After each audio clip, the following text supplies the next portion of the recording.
everybody. Welcome to the Black Men with Purpose podcast. For those of you joining us for the first time, it's a pleasure to have you with us. This is a safe space where we share our thoughts on a multitude of topics. It helps helping Black males, young and not so young, overcome obstacles and challenges that can be hindrances to happiness, productivity, and success. We believe that through our experiences, successes, and failures, we can have some conversations that might help other Black males in their respective journeys through this thing called life. Listen, today's episode is special. It's episode 4 this season for the graduates. This one is for the class of 2026. So, to all the high school graduates that are stepping into adulthood, to college graduates that are beginning that elusive next chapter, to non-traditional students such as myself who crossed the finish line many people thought was behind them, to the parents, grandparents, teachers, mentors, friends, and all the loved ones that helped make this moment possible. We from the Black Men with Purpose podcast want to extend a heartfelt congratulations. Well deserved also. You did it. Now, before anybody starts to get nervous, let's be honest, graduation can be a little strange. You know, I remember one day everybody celebrating you. They take you out to dinner, taking pictures, talking about your accomplishments. We talking about how bright the future is. Then it seems like it's just a couple of days, maybe a few weeks later, and somebody asks, all right, so what you gonna do next? and then suddenly, that's when all that pressure shows up. And the truth is, most of us, we didn't really have any idea what we were doing after graduation.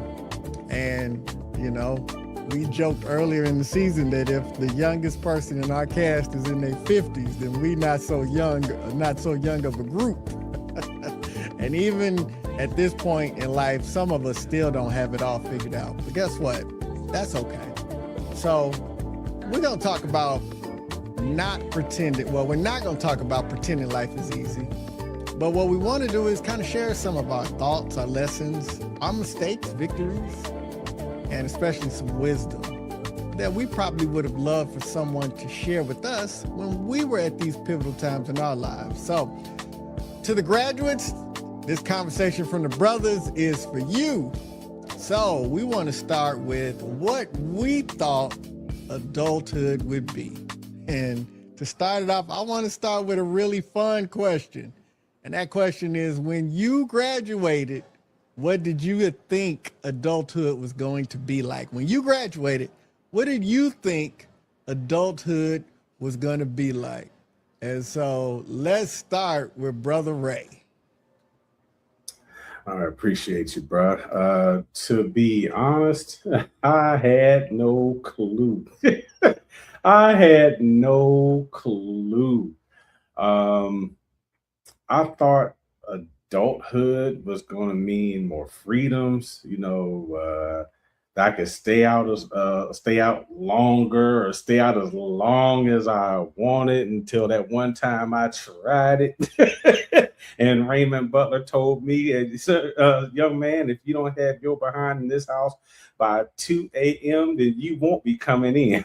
Because this is my house, and when you're in Rome, you do as the Romans do. And I was like, yes, sir. And that reminded me real quick, fast, in a hurry. I was an adult in status only when it came to the law.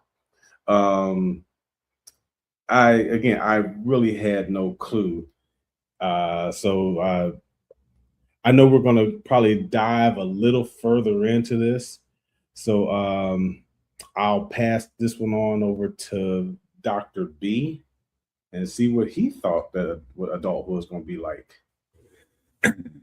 Hey, it was just flat out what, like Ray said, I'm gonna get to do whatever I want to do. No, you didn't think about the consequence. You just like, hey, I get to do what I want to do. I get to go where I want to go. Can't nobody tell me it's time to go home. I just do what I want to do. But then you soon find out that there's a price to being able to do what you want to do. And so you found that out real quick. So if you don't have the resources to do what you want to do, you ended up staying at home. That was me. I get to do what I want to do whenever I want to do it. And then if whatever I wanted to do, I found out my little money that I was making at Kentucky Fried Chicken was not gonna get it done.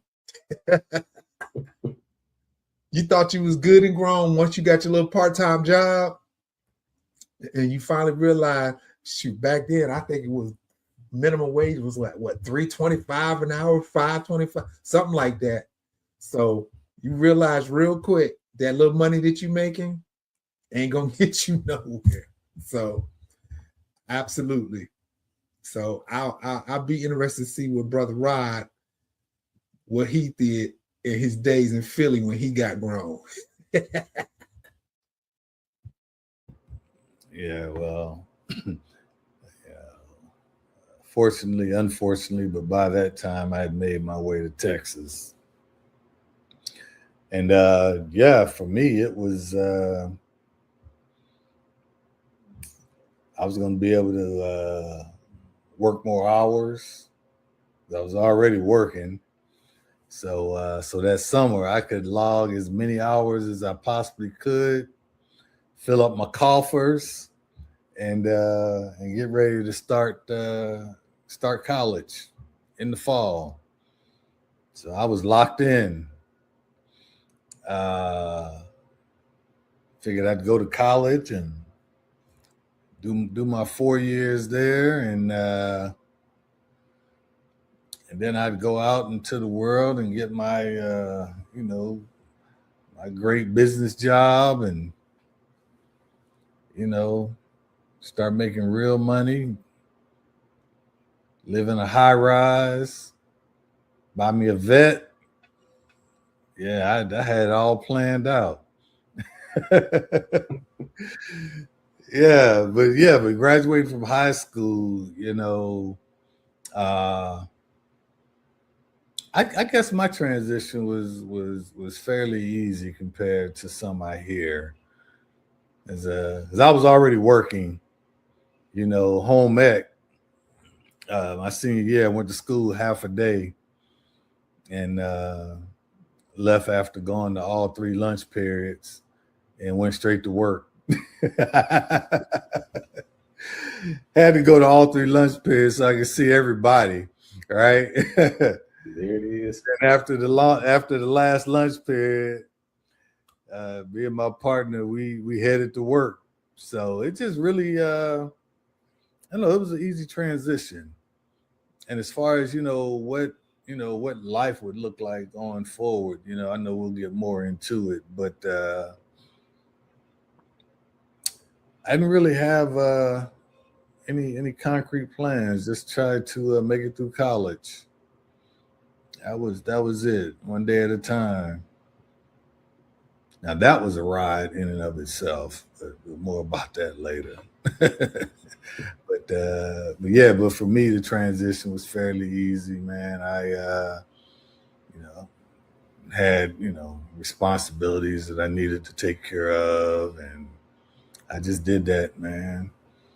Paid my little car note and kept it moving. So that was my experience graduating and moving to the next chapter. And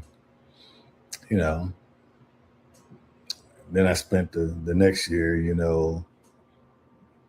going back visiting all the folks that were still left in in purgatory of high school, going to the football games, seeing what it was like being a graduate. So yeah, it was cool. I will say that was a good time in life. So Absolutely. Nah, that you brought up some thoughts, because I remember, I think even though there's a little variation in our ages, I think we both all remember the goal or one of those dreams was to have a business job. We don't know what we were supposed to be doing, but you're gonna wear a suit and work at an office. And the goal was to get to a point where you made $40,000 a year. You remember that used to be the gold standard. 40,000 a year.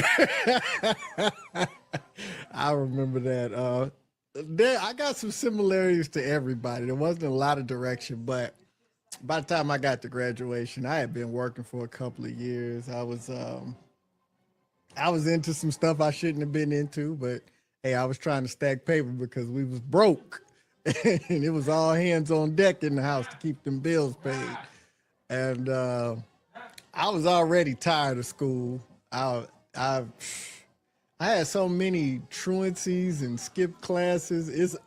It's amazing that I even graduated, but I always did good on the tests and got good grades. But like I never went to class anyway, so it was just for me graduating just took that off the schedule. I didn't have to hide the fact that I wasn't going or this, that, and the other. I could work more hours and do all of that, and I didn't even think somebody like me from my background could go to college. So I wasn't even thinking about college. I was just like, you know what? I'm gonna go out here. I'm gonna work this little job I got at Fort Sam Houston and try to, make some papers. I think back then minimum wage was like $3.75. So I'm gonna go out here. I'm gonna try to make this money.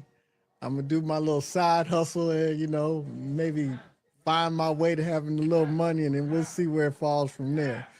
And I had the privilege of finding out the hard way that life don't work like that. Yeah, I did that for a while, but after a while, things changed up, and some good opportunities came. It was like, hey, you know what? You could do more with your life. So, but yeah, going into it, I was just gonna work. I remember me and a buddy of mine, we was having a conversation. We were cracking up. I don't know if Ray, if you and Dr. B remember the grocery store chain in Texas, but I know Rod, you very familiar. HEB. So they had the HEB warehouse. And man, listen, we said if you could get you a job at the HEB warehouse, because at the time it was like $6.50 an hour. He's like, oh man, you'd be living, man. You could buy you a house.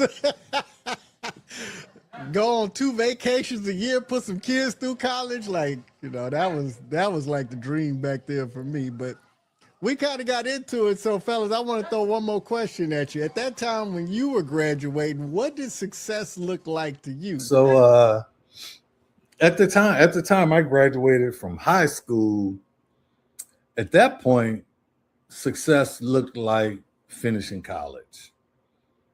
And that's literally as far off as I could think. So for me, it was, okay, I got to go here to Texas Southern, and I got to stand in these long lines trying to get these classes I needed. And since at that point, in vogue was computer science. Now, I didn't know much about computers, but it sounded like, oh, that could be a great job.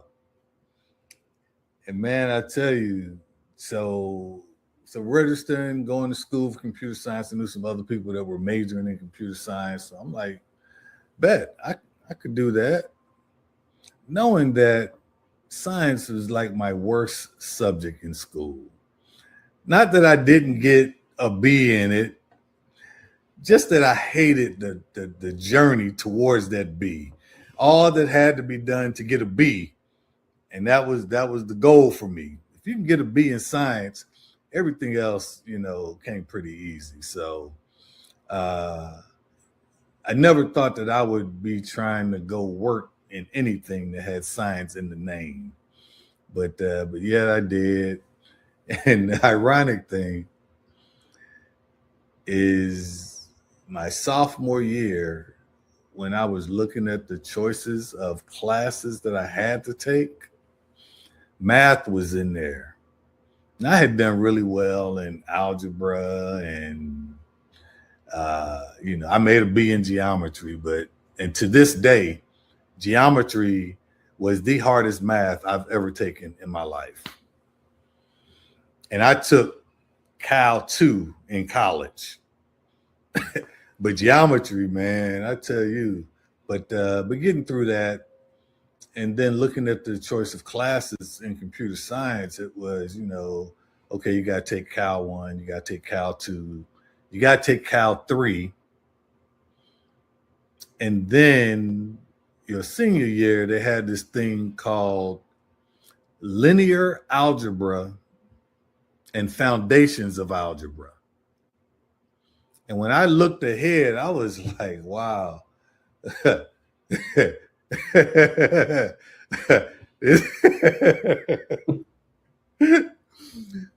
was like, wow, I might have bit off a little more than I can chew. But but nevertheless, I stayed because I really loved computer science. And of course, back then, we had to, take Fortran and COBOL using the 80 card column cards and running programs on the mainframe. But anyway, I tried to stay the course. And then, of course, after my second year, your president Ronald Reagan decided it was a good idea to cut everybody's Pell Grant.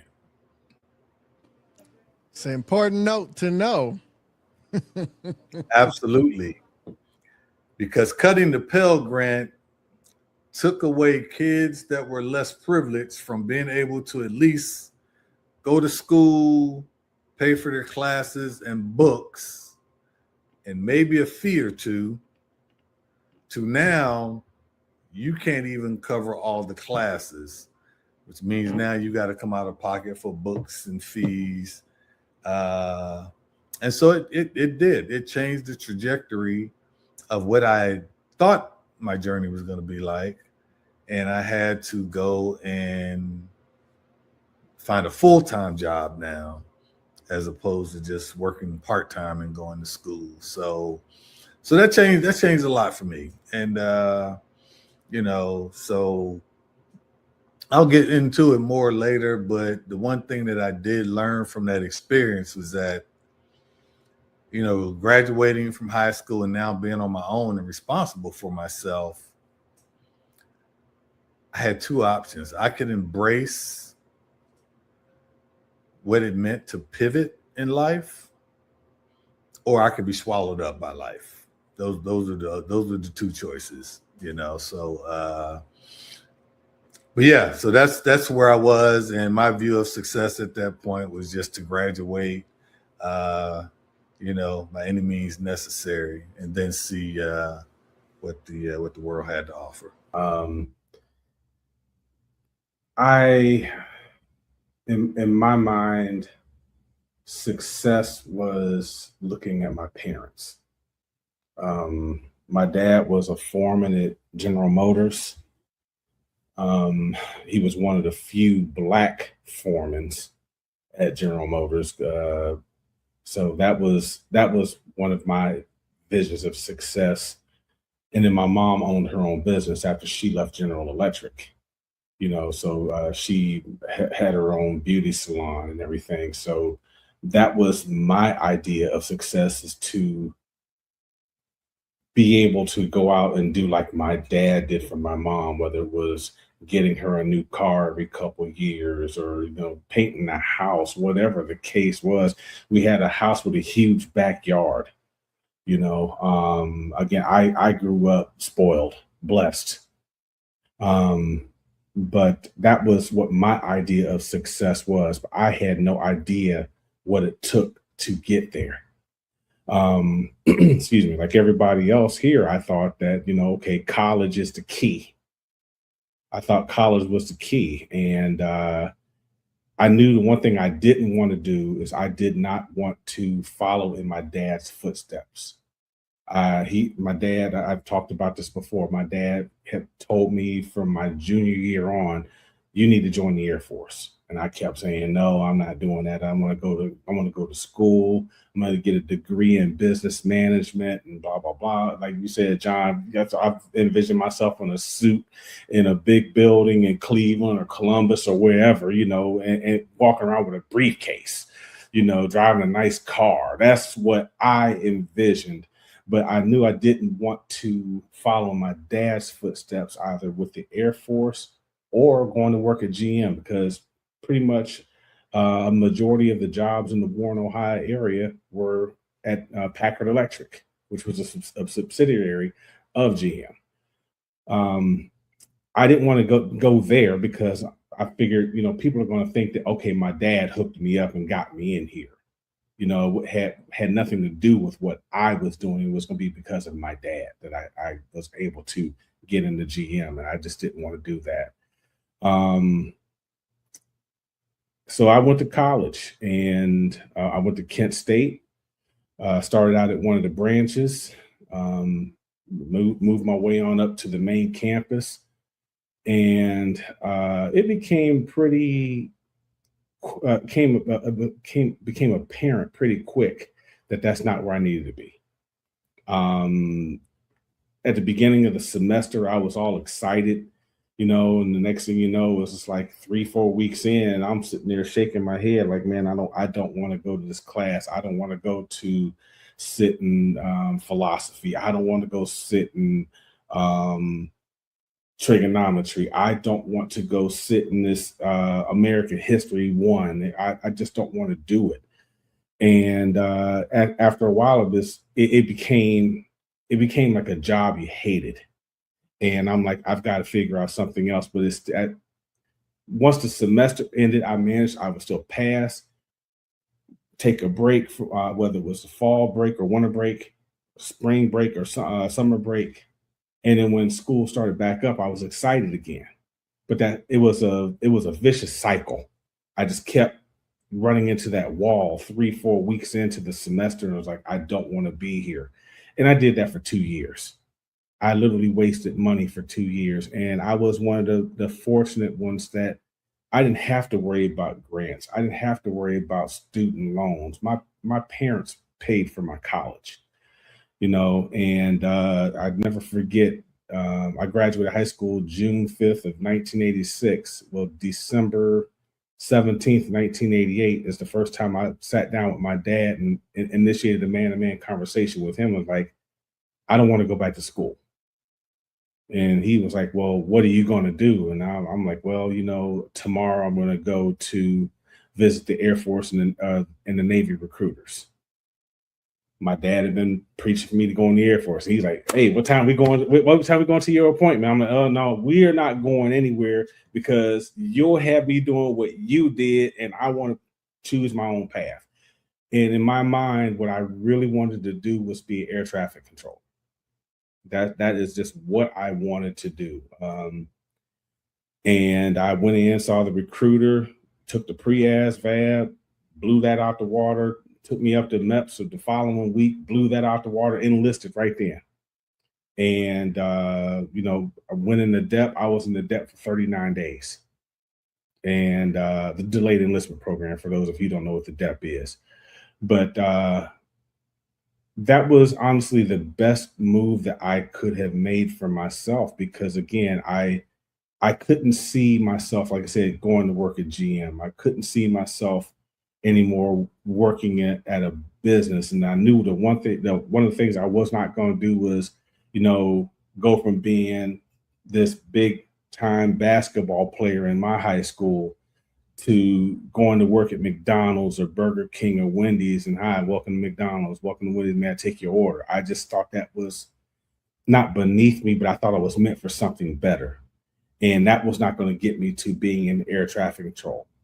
And unfortunately for me, my eyesight was too bad that I could not be in air traffic control, but I got my second choice, which was command and control, and I really enjoyed that. But when I first graduated, man, really, I had no idea how to get on that pathway to success. I knew I just wanted to make my parents proud. I knew I wanted to earn my dad's name, because I'm Raymond Butler. He was Raymond Butler. And I'm like, you guys all call me Ray. That's because I just felt for years I hadn't earned his name, watching my dad accomplish all the things that he did. So that was my idea of success, was, if nothing else, just to make my parents proud and earn the name that I was given. Oh, my idea of success was I was going to the NFL.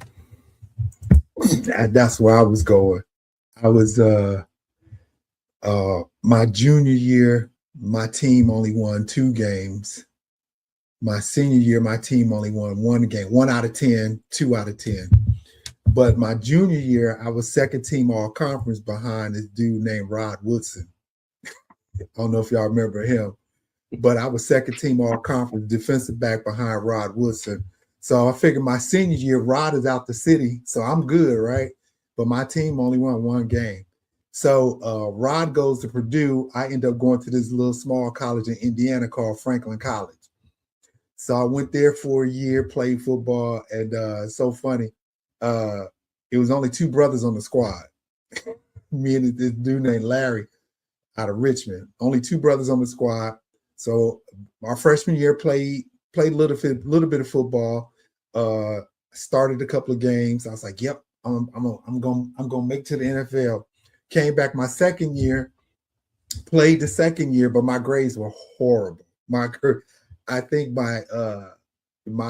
when I left school after the first semester, my GPA was like 1.6. So that was not going to cut it. And I actually got a tryout with the Cowboys.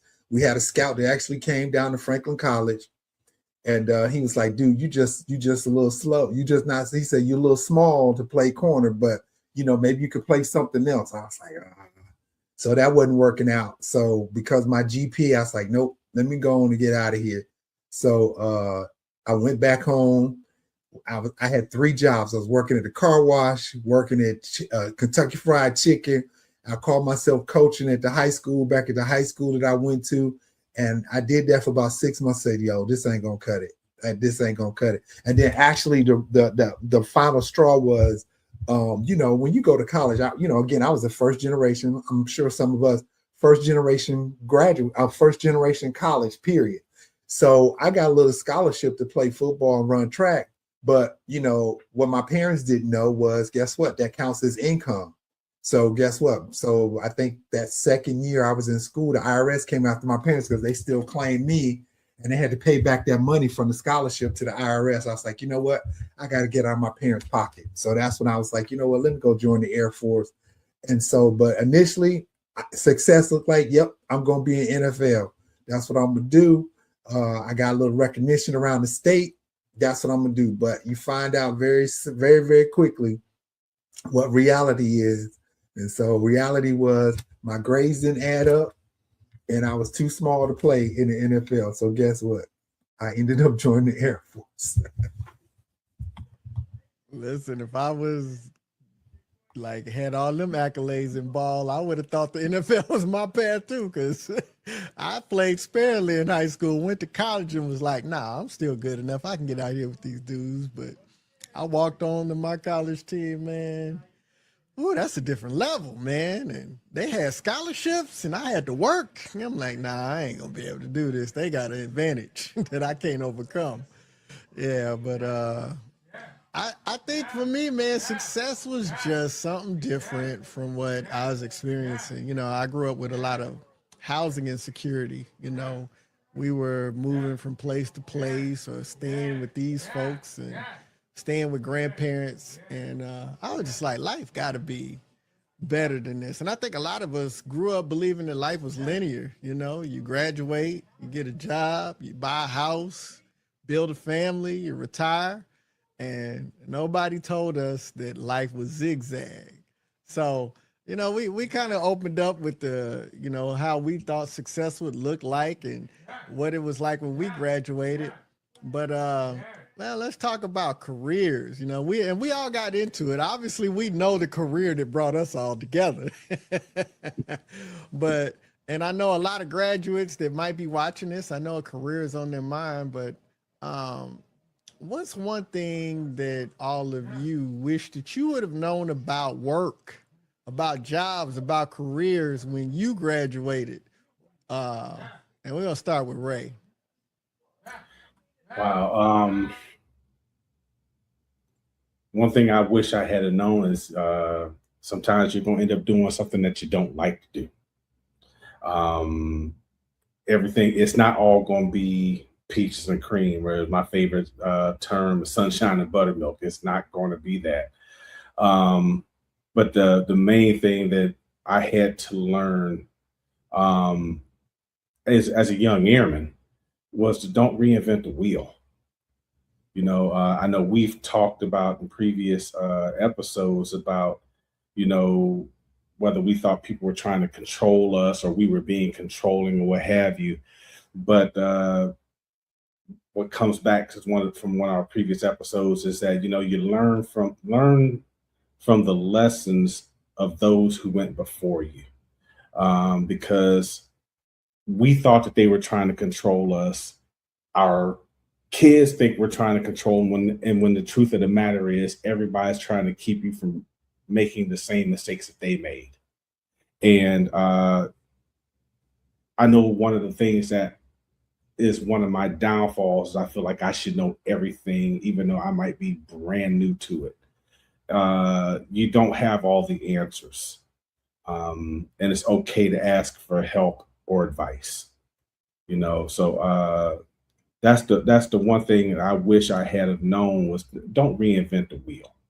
I'll say that. So Thanks, bro. So the one thing that I wish I had known about work is that if you make good choices, it matters very little how much money you actually make starting out. That was the one thing that I wish I had known going in that I discovered throughout my journey. And of course, everyone wants to make maximum dollars for the time that they spend doing anything. That goes without saying. Uh, the reality is that people have more influence over that than they think they do. And so those are the things that I wish I had known just right out the gate about work and being an adult. I think for me, it was learning how to be patient. Um, for me, I got frustrated, especially when I was like, okay, college didn't work out. What's next? Okay, and then I ended up doing them like I said, car wash, Kentucky Fried Chicken.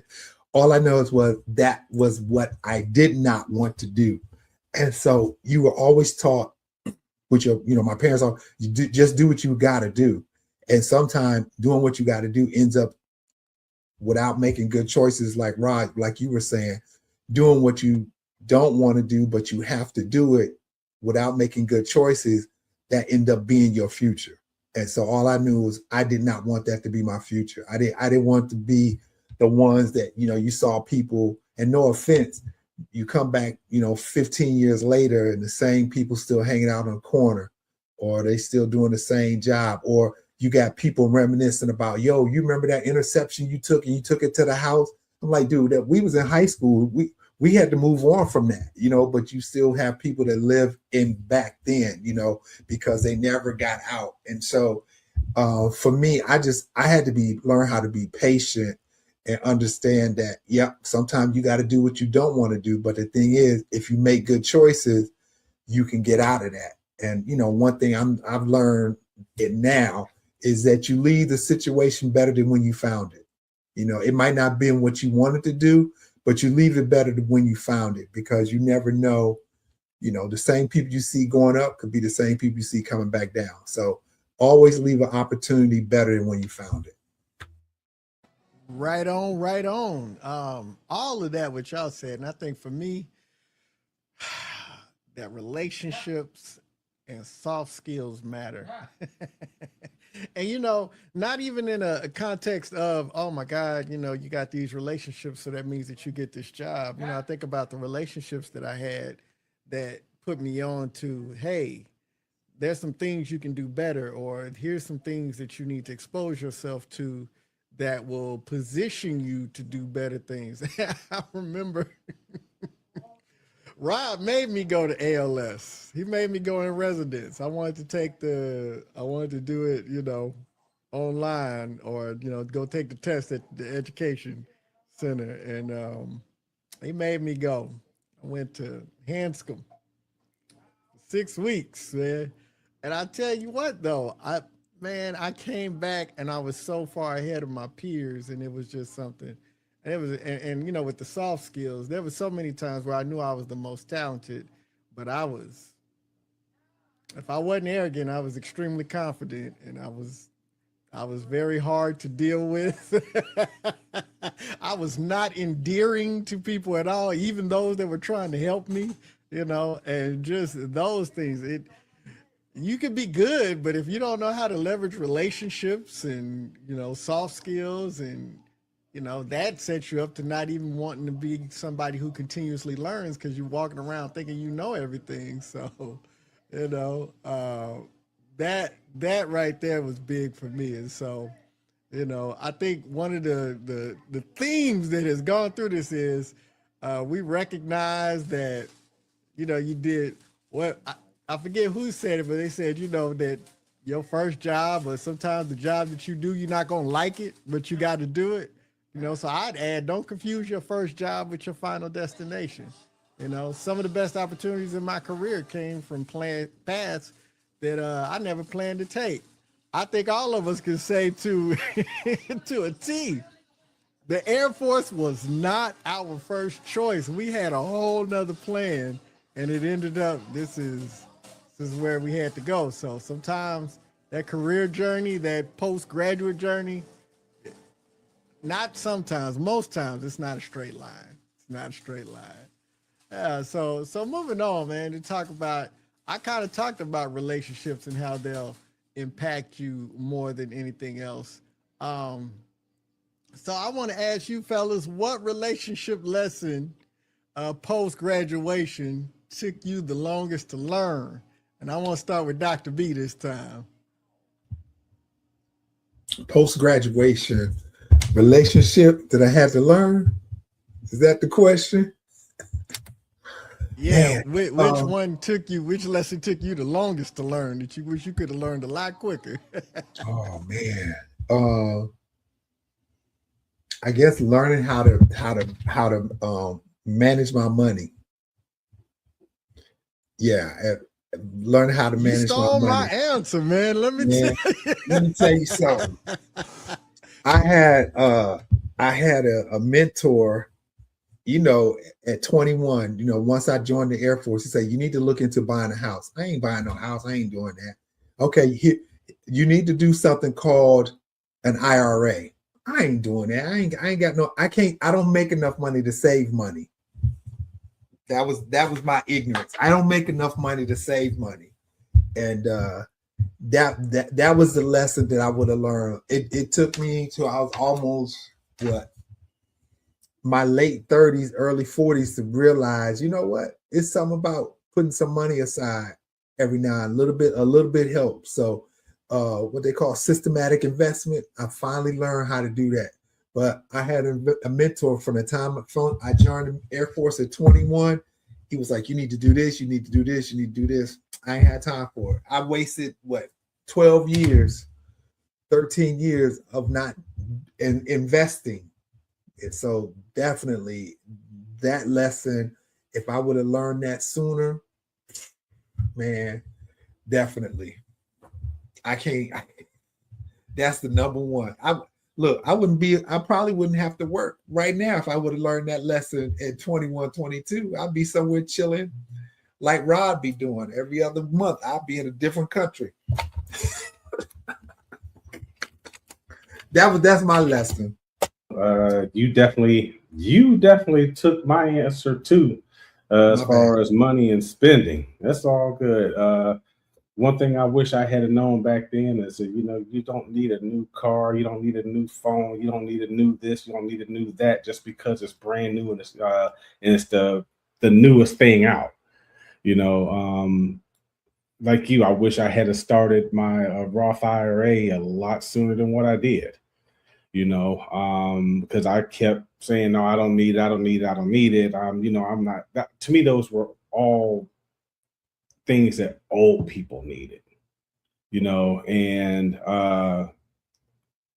what I didn't understand is that I was going to get old or older, and I'm going to look at things a whole lot differently than I did then, you know. So that was one of the things. But the other thing, I mean, even with personal relationships, um, wow.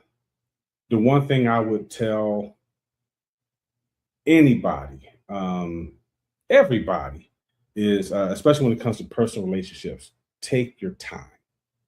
You know, it seems like everybody, including me back then, everybody seems to be in a rush to get into a long-term relationship with somebody or have a family.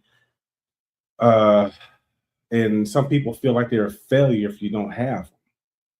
You know, I know quite a few people that that is just like the center of their existence is they have to have somebody to make them feel like they belong. You know, man, you are not a failure if you're not with someone in a long-term relationship. You're not a failure if you're not married at an early age. You're not a failure if you don't have kids at an early age. The number one person that you need to make sure you take care of and focus on is yourself. You know, you got plenty of time for all the other stuff that comes along with life, whether it's marriage and children.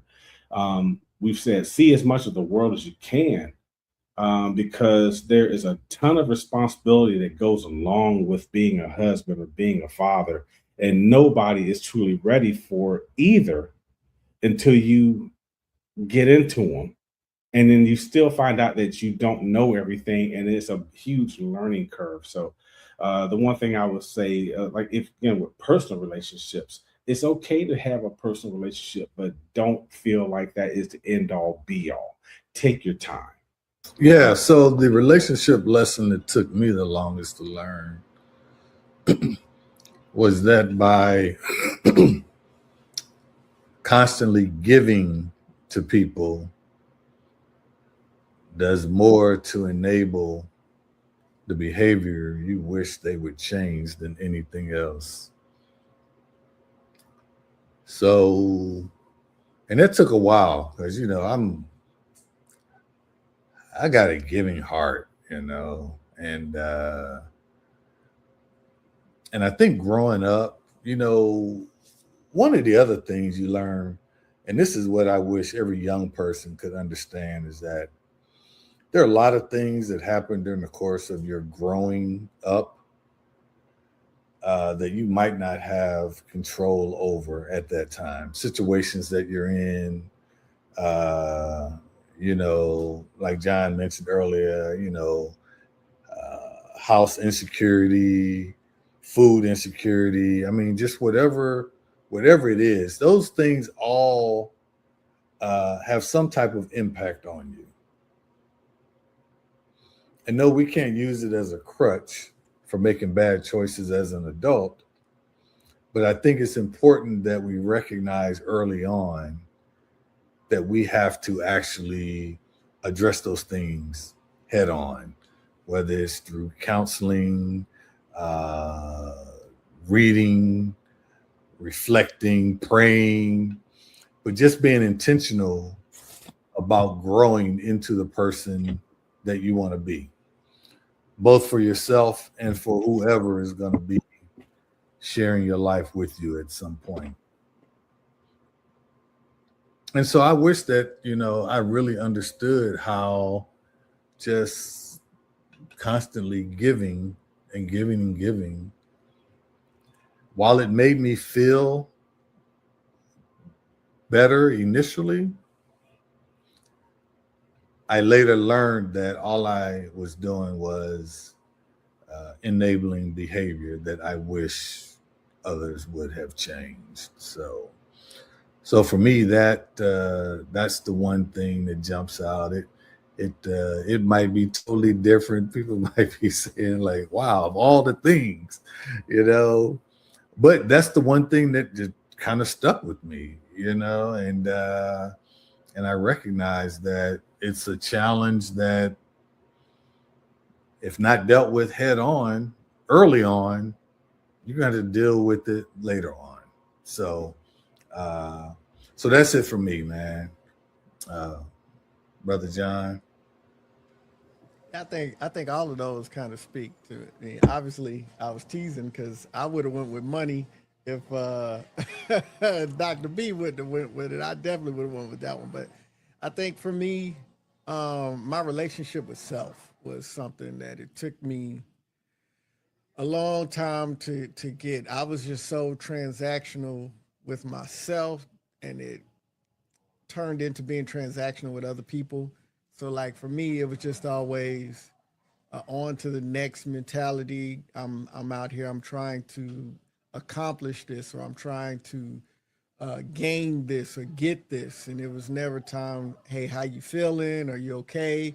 Celebrate yourself. It was never that. Like I still kind of, even as an adult, kind of struggle with the idea of slowing down and say, hey, man, you accomplished something pretty good here. It's just always, well, what's the next thing now? What do I have to do now?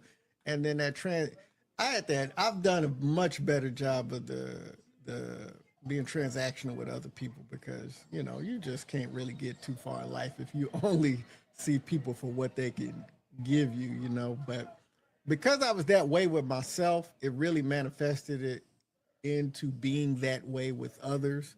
And until I could kind of get a hold on, hey, I'm more than just somebody that puts food on the table or makes things happen. I'm a person with a whole, expansive suite of needs and characteristics and things that I bring to the table that are valuable outside of just what I can provide. When I could get to that place, I could start to see the world different. And I was able to value my relationships in a different way, um, because I used to be like, hey, you either with me or you against me, and most times it's not really actually that serious. People just be out here trying to live life. They're not trying to be enemy. And everybody ain't trying to be your best friend. But I kind of learned, not everybody is always supposed to be going in the same direction you're going or where you're going. And some relationships aren't meant to go all the way to the end. Sometimes it's just for a season. And things like that doesn't make relationships a failure, especially with myself. Everything I did wasn't success or failure based on these flawed metrics. It makes it a beautiful part of your journey. And I really would have loved to learn that earlier, but I'm grateful that I did learn it eventually. Hey, we getting up here, man. We talking. I'm enjoying the conversation, but I want to move forward and kind of talk about for the graduates, for us, identity, mental health, how we see each other, and if we want to talk about a thing, I wish that we talked about identity, because we're graduating. Listen, I can tell you, I know the feeling. You graduate and you're still trying to figure out who you are while simultaneously trying to prove who you are. You graduate and you think, oh my God, this is supposed to be this. And then like we said, a few weeks later, it's like, what is this? Who am I? Like I didn't graduate and then my life just magically changed. I still got the same stresses. I still got this, that, and the other going on. And so, we need to talk about self-worth and confidence, imposter syndrome, mental health, the enduring social pressures.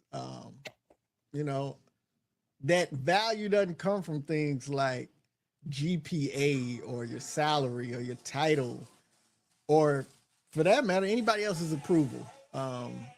You got value before you graduate. You got value after you graduate. You got value now, and you'll have value whether life is going exactly how you planned or it's getting a little messy. So just real quick, man, I want to ask each brother to just kind of talk about some important things in reference to identity that you'd like to share with these young graduates that are trying to figure themselves out. What would your advice be about establishing identity and valuing yourself and your mental health? And we're going to start with Ray this time.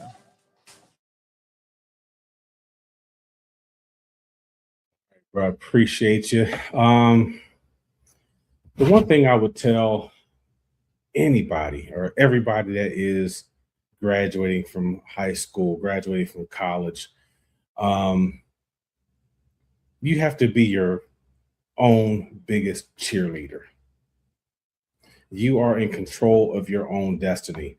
You are capable of becoming what you want to become. You are capable of becoming who you want to become. And the only person that can stop you from achieving your goals is you. Um, that's the main thing I would tell everybody. You control your own destiny.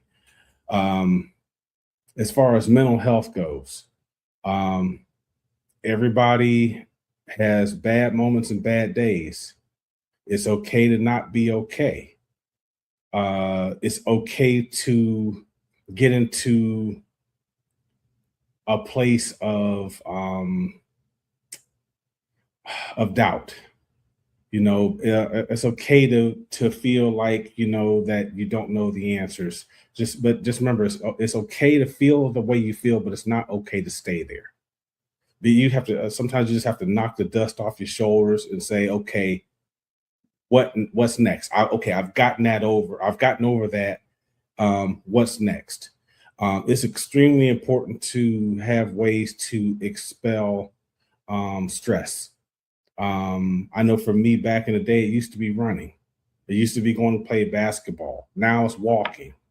Sometimes it's weight training. I played softball. That was my way of going to play golf. When I was going through my first divorce, I swear there was times I would go and just mentally paint my first wife's face on the golf ball and swing as hard as I could swing. But it was amazing how that just relieved all the stress from me. It's just like, but sometimes you just have to do that. Get rid of that extra energy and find something positive to focus on. It's important to have someone else that you can talk to, and it doesn't have to be a mental health professional.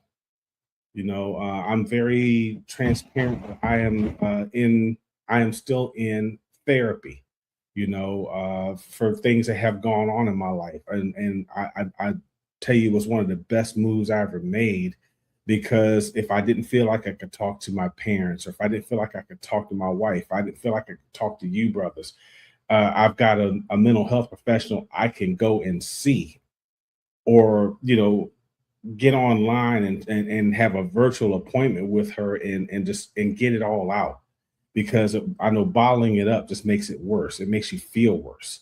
So I would say to you, if you don't feel comfortable with talking to a parent or a sibling, find a family member. I know my cousin Eric, his daughters, one is a recent college graduate, one is just finished her freshman year of college. But both of them knew that if there's something that's going on in your life, you don't have to call mom and dad, or you may not feel comfortable with calling mom and dad, but you could call cousin Ray. And I told both of them, being transparent, if it's something that needs that we can keep between us, then it stays between us. I'm not going to talk to your parents about it. But if it's something I feel is detrimental to you and your health, then yes, I'm going to talk to your parents about it, because they need to know. So if you don't have a family member, best friend, pastor, another minister, a teacher, anyone who cares about your well-being. And if all else fails, Google mental health professionals or mental health resources, and a lot of options will pop up and be available even if you don't have insurance, because a lot of times people don't have insurance, or they fall off of their parents' insurance. If you don't have insurance, you can find mental health professionals that don't require insurance. Just want to make sure you understand you have options, so please utilize them. So that's my soapbox as far as mental health goes. I'm gonna jump off of it. It's definitely different when we was growing up. I mean, we didn't have this social media pressure. I mean, you still had the people in the neighborhood that could relay messages. I grew up before cell phones. I grew up, before pagers. So people always found out what you was doing. It always got back to your parents. But as far as mental health, I think now that, the new graduates are dealing with what they see instantaneously. Like you can see real time what's going on in the news. You can see real time what's going on with somebody you thought was your best friend, and they on vacation spending the money that you gave them as a loan, but they can't pay you back, but they're on vacation. So you see that in real time now. And I know this is going to sound kind of cliche-ish, but it's really about understanding who you are and being comfortable in your own skin. Because that when a lot of times we made mistakes because we weren't comfortable with who we were. We were trying to be somebody that we weren't. Either we was trying to impress the ladies, being somebody who we wasn't, or, we was always doing something that we weren't comfortable with who we were. And to me, I think once you can settle into who you are and what you're going to become, and then like you said, like Ray was saying, find you some good, for mental health support, but find you a mentor that really cares about your well-being, and be willing to have a conversation with someone, because I know for us, it was like, you don't tell nobody what you're going through, you just go through it. And so a lot of times we made mistakes because that's what we was told. But a lot of things could have been avoided if we just had actually found somebody that we could trust, that we could rely on, relate to. It always, you always find out about your parents, after the fact, after you get grown, you realize, what, they was actually my best cheerleader. And half the time you didn't listen to them because you thought they was trying to stifle you, or they was trying to keep you from being a better person, when they were all actuality, they were just trying to make you the better person than when being a better person. And so I would say definitely, now find you someone who really cares about you, who's going to be in your corner, and who understands, and I'm done with this, who actually understands what it means about confidentiality. Because you have some folks, you tell your stuff, they'll tell somebody else. No. Find somebody who understands what it means. What comes in this room stays in this room, or what comes in this conversation stays in this conversation. And find somebody who's not gonna, betray your trust. So that's what I would to these new graduates. Find somebody you can trust, and build your confidence in that person, and then let them and actually listen to what they have to say. You can take it or leave it, but at least listen.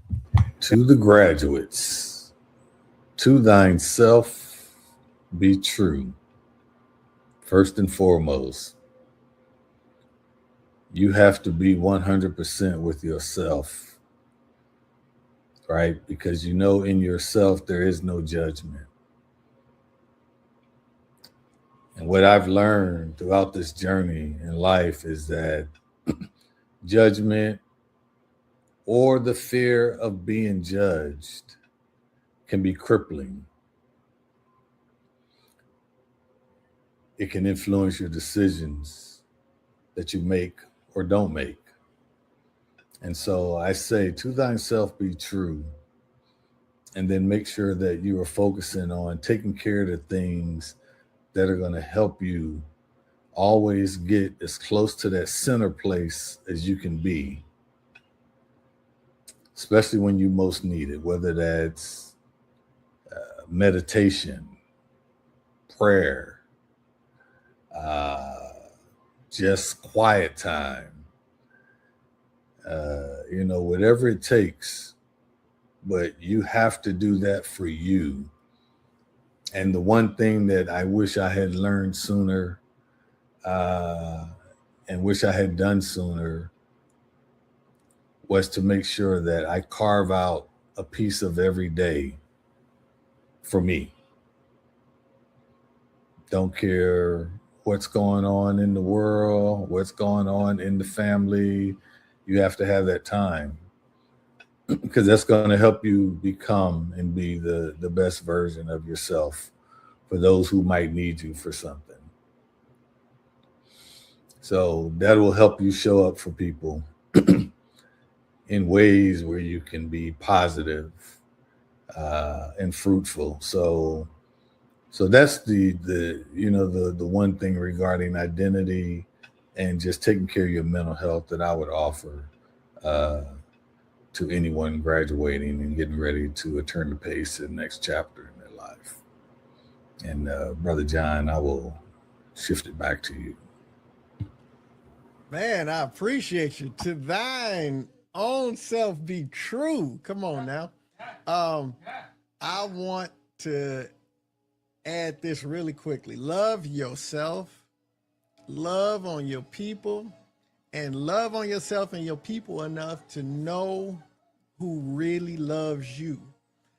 So at this point, what's happening here, when you love yourself enough and you love your people enough to really know who loves you, then you've got a circle of people around you that, because people that love you are going to tell you the truth, whether it's good or bad. People that don't really love you, when you high, they'll keep you high because it benefits them. When you low, they'll dump on you. But people that love you, they'll pull you out, of the pit when you too low. And they'll bring you down when you too high. They'll tell you the truth about yourself. And that'll be a really good way to understand your identity. But that self-love will be so important because there's always a piece to your identity that nobody else can know but you. But when you surround yourself with love, love ain't just hugs and doing stuff for you. Love sometimes is correction. Love is sometimes, giving you that hard advice or giving you that hard feedback that you don't want to hear. It's all of those things. And so identity wise, that's what I would say is to make sure that, you definitely love on your people, love yourself, surround yourself with people that truly love you. And then you'll have a circle of people that you can trust so that your identity is sure. And look, we long an hour, but I want to get to this one real quick. So the first thing we want to do, before we close, we want to talk about one important thing, the truth about failure, because one thing that's going to happen after you graduate, you're going to run into some failure. So I want each of the brothers to tell us about a major setback and what it taught you. I'm going to start myself. So I graduated from high school. My goal is, and I always make the joke, I didn't take a traditional gap year, I took a ghetto gap year. And my goal, man, I had my little job, but my goal was I was about to get in them streets heavy and become a street legend. And total transparency, I had direction in this. My family, my mom had gone to prison for doing the same thing. So there were things that, it was amazing that I stayed away from it as long as I did, so that was my goal. Quickly learned that wasn't a good goal, and I had a lot of friends that were coming home from school. They were telling me, because I scored really high. I had a lot of recruiters after me because I scored in the 90s on my ASVAB. And at the time, people are doing way better than this now, but at the time I scored like a 1270 on my SAT. And back in the 90s, that was pretty impressive. So I had a lot of letters from colleges and things like that. And so my friends were telling me, hey, you're smarter than a lot of people we know up here at school. We're going to help you get into school. So I got into school, all of this, went to school, did so many amazing things, socially, from an activist perspective, NAACP, Black Student Alliance. We did so many things, man. And I flamed out in college in year 3. just ran out of gas and just left school. Thought I was gonna come home and somehow find this high-paying job. I think that was one of my big failures, is to flame out. I was a year away from graduating, and that was the pivot and the failure that led to me joining the Air Force. But it wasn't like I failed out of college and then just came to my senses again. I came home and lived on the struggle bus for like a good 9 months to almost a year before I finally got myself together. Came home one night, hanging out with my boys and acting crazy. I probably was a little drunk, a little high. And I walked back. I'm walking back to my room, man. I see my mom on her, in front of her bed on her knees. I don't know who, it was God. God spoke to me and he said, boy, she praying for you. When I tell you the next morning, I got up, got on a bus and went to the recruiter's office and what that taught me, that taught me that I think, especially at that age, I didn't appreciate opportunities. I just thought that they would come in abundance.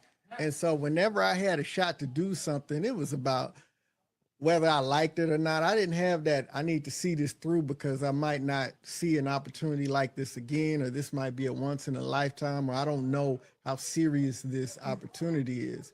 And that taught me, I went to school, got myself in all kind of debt, spent all that time up there and came out without a degree, literal years of my life, and came out of it not empty-handed, but I didn't finish what I started. And it taught me, hey, when you get opportunities, go after them.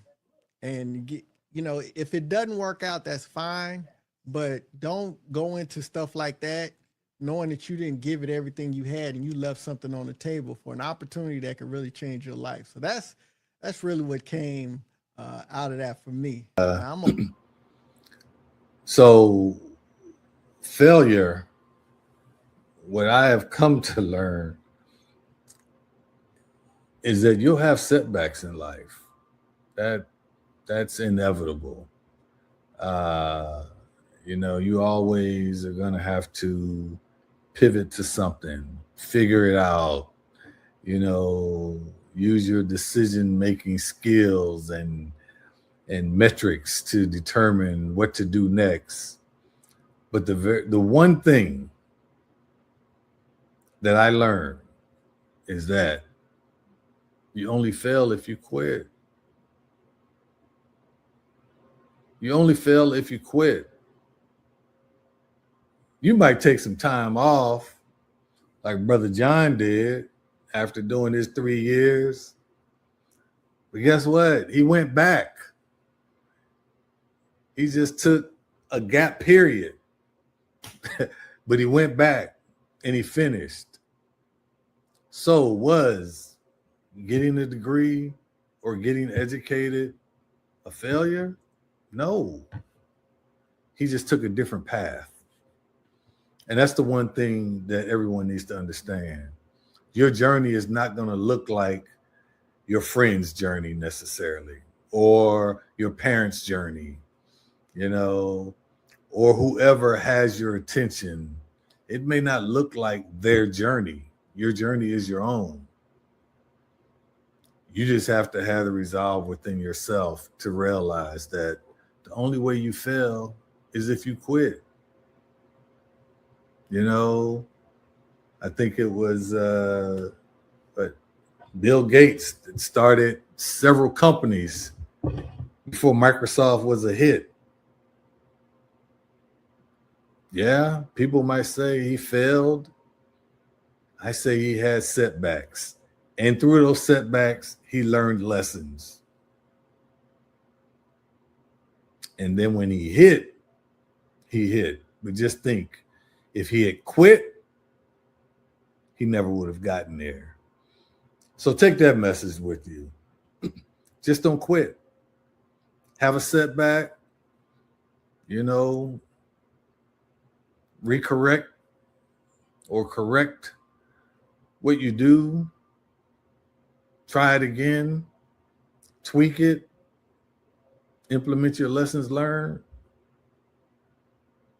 But as long as you don't quit,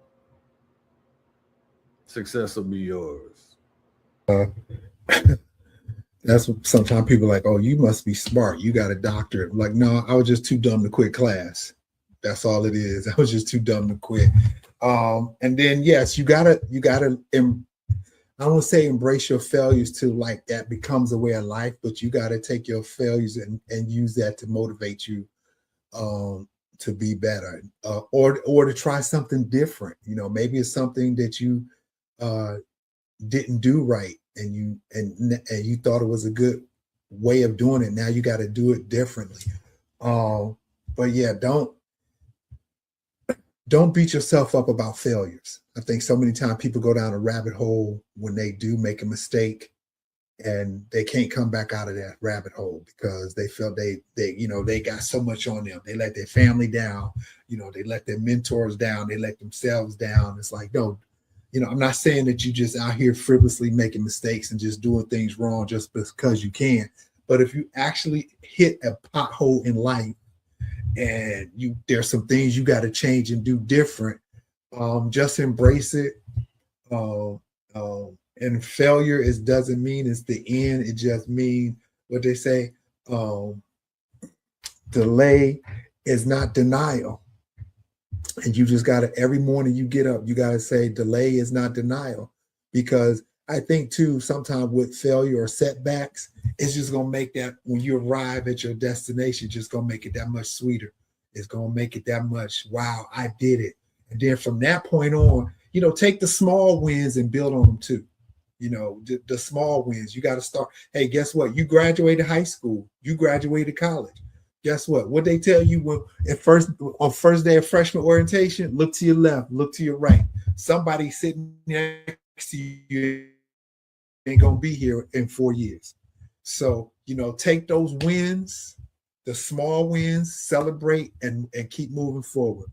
That would be my suggestion.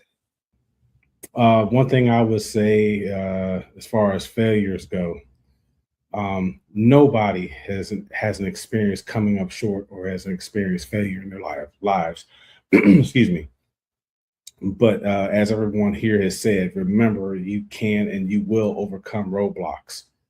You may have had your heart set on going directly to a 4-year college, and you have to go to a community college. So what? That's not a failure.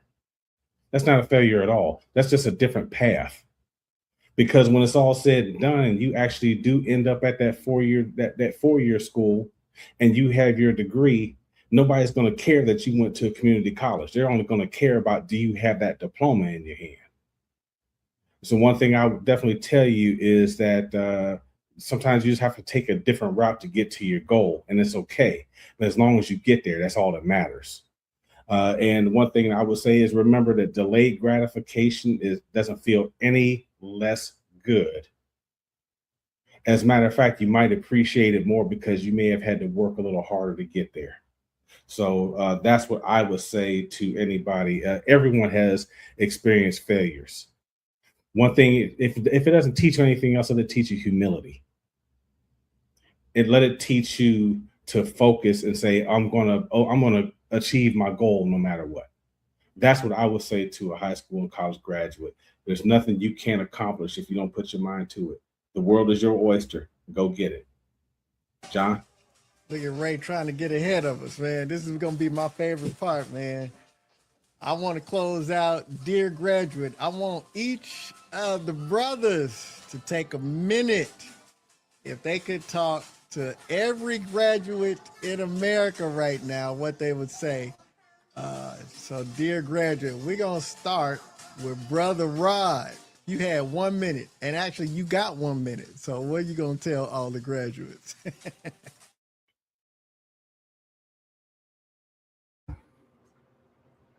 Graduates, congratulations on achieving this milestone in your life. Now the real work begins. Building the life you want for yourself and those you choose to be a part of it. Look at life as stair steps upward. Stack good decisions on top of good decisions, and success, no matter how you define it, will be yours. And remember, if you never quit, you will never fail. Congrats. Salute.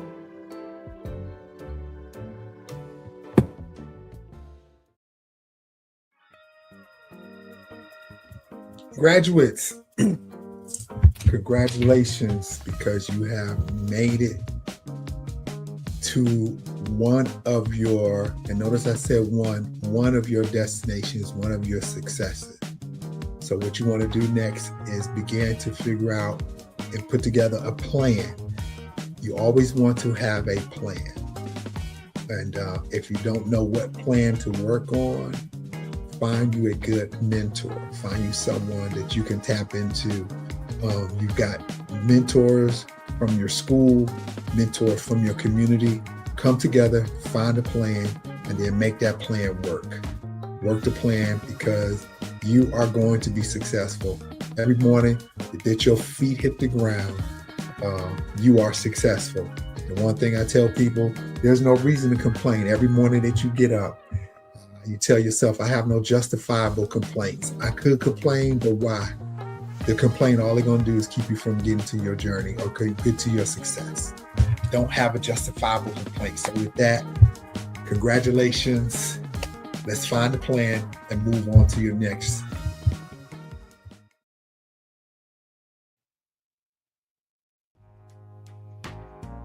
Dear graduate, congratulations. I'm here to tell you that the easy part is over. Now it's time to get to work. The hard work is coming, and you're capable. Set your goals. Set a timeline and achieve it. Those who love you and are in your corner will always be there to offer you their support and provide you with the encouragement that you may need. Believe in yourself, because there's nothing that you can't accomplish. Again, the easy part is over. It's time to put in the work. Let's go. And that's what I love about being a producer. I'm not putting myself on the big screen.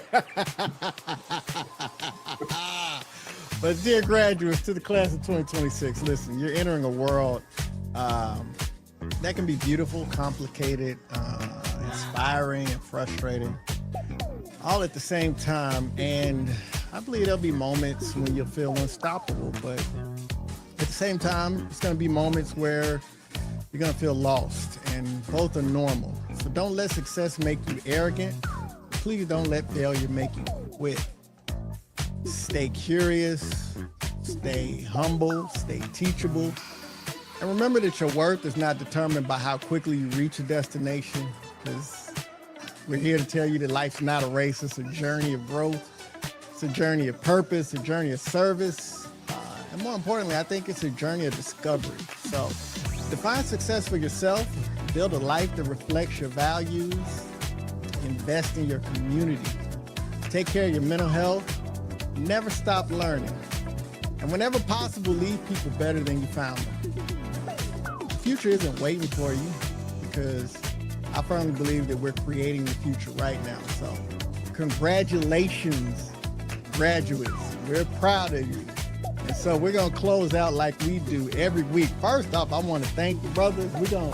We got some housekeeping notes because we're going to take our summer break. But let's do our quote, our closing quote, which comes from my favorite author ever, Toni Morrison.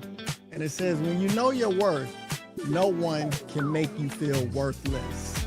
But just some closing notes. We want to thank y'all for joining us here. And if today's conversation encouraged you, we want you to share it with a graduate, a parent, a teacher, someone who's even just beginning a new chapter in life. And housekeeping notes. We're about to take our summer break. We're going to be gone for a couple of months, but I promise you we will be back in the fall. And when we come back, we're going to be talking that talk, because we're going to have a very important midterm election season gearing up. And I promise you there's going to be a lot of new stuff to talk about. The summer is going to give us plenty of topics to have conversations about. And we're going to come back and we're going to definitely bring the noise. So we'll be back either late August or early September. But until then, I want to encourage all of you to live with purpose, lead with purpose, and build a life that matters. And with that, we are out.